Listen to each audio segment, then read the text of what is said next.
Hello friends, இன்றைக்கி நாங்கள் வெளியில் வாங்கியாச்சு. இன்றைக்கி வெளியில் வாங்கி சாப்பிட்டுலாம். மணி ஆகிடுச்சு. சரி பிரியாணி கேட்டான் என் மகளும். சரி உடனே இன்றைக்கி பிரியாணி வாங்கிட்டு வந்துட்டாங்க அவங்க அப்பா போய் தலப்பாக்கட்டியில்.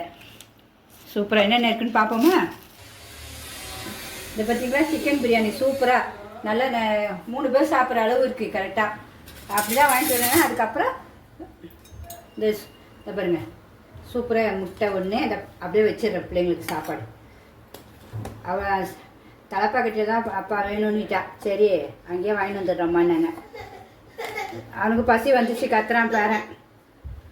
அடுத்தது சூப்பரான சால்னாவும் வந்திருக்கு. அடுத்தது பச்சடி, ஒரு ஸ்வீட்டு. நம்ம எப்போவும் தர்பீஸ் வெட்டுவோம்ல ஒரு மாடல், அந்த மாடலில் இன்றைக்கி வெட்டியிருக்கேன். அழகாக பிள்ளைங்க கையில் அப்படியே கொடுத்துடலான்னு. அது நல்லா இருக்குன்னு சொல்லுங்கள். நீங்களும் போய் பாருங்கள். இந்த வீடியோக்குள்ளே பிடிச்சிருந்தா லைக் பண்ணுங்கள். என்றைக்கோ ஒரு நாள் இப்படி ஹோட்டலில் சாப்பிட்லாம். ஓகே ஃப்ரெண்ட்ஸ், பாய்.